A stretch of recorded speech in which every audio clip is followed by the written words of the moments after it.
Hello, Dr. Grace Carol P. Beltran, your dermatologist, dermatologic surgeon, and cosmetic surgeon, your genetologist, and your obesity resource person.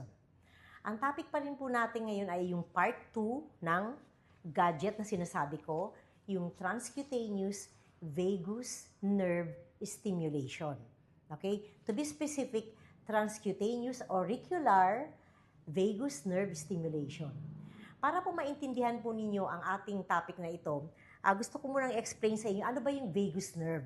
Okay? Kasi hindi lahat ng tao nakakaalam dun sa mga cranial nerves. Neuroanatomy na to eh. Okay? Sa PT, tinuturuan din kami ng neuroanatomy. No? So, yung vagus nerve, isa lang ito sa 12 cranial nerves na nasa ating brain, no? Tsaka spinal cord. Ngayon, itong mga nerves na to, parang sinusuplayan nila yung ibang different parts of our body. Kaya kapag tayo ay na-stimulate natin yung part ng brain o kaya ng ating spinal cord, na-stimulate din itong mga organs of the different parts of our body kasi meron silang tinatawag na cranial nerve innervation. Ibig sabihin yung cranial nerves na 12 pairs na sa ating brain at spinal cord, pumupunta yan sa different organs ng body natin at kinokontrol nila yung function ng different organs na to. At yung vagus nerve ay isa sa pinakamahabang cranial nerve na nasa atin. No? Ito yung picture ng vagus nerve. Okay, yan.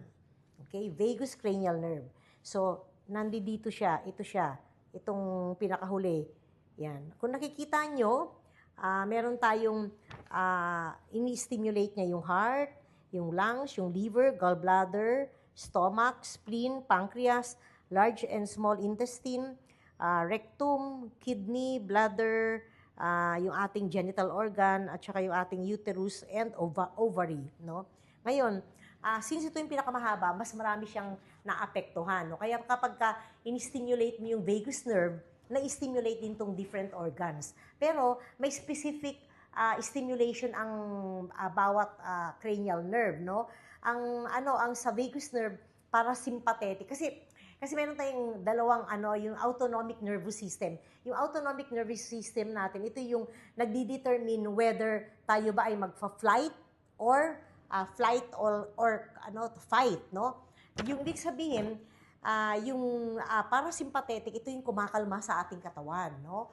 Nagdi-diminish yung heart rate, yung breathing natin nagdi-diminish din, yung ating ibang organs humihina. Ibig sabihin yung nagre-relax, no? Kasi it is for the relaxation. While the sympathetic system is the one involved in the fight. No, kunyari, meron tayong nakitang kalaban, may dalang panaksak, lalaban din tayo. Siyempre, kasi papatayin nila tayo kung hindi tayo lalaban. No? Yun yung sympathetic nervous system. Yung parasympathetic naman, kung may nagagalit sa atin at ating pinakikinggan yung kanilang salita, nagka-calm down tayo kasi ang nag-stimulate doon yung parasympathetic nervous system natin. Okay? Kaya fight or flight, yun ang ini-stimulate ng ating autonomic nervous system na nasa ating cranial nerve. No? Pero hindi lahat ng cranial nerves natin ay may dalawang, lahat ng autonomic nervous system ay meron sila. Merong iba parasympathetic lang, merong iba sympathetic lang, at merong iba motor and sensory lang. Ibig sabihin, it's very difficult to explain kasi neuroanatomy na to eh. Now, I'm explaining this kasi ang vagus nerve na ito yung topic natin doon sa transcutaneous vagus nerve stimulation. Transcutaneous auricular vagus nerve stimulation, yung gadget na nilalagay lang natin dito sa earlobe at na-stimulate na in different parts of the body.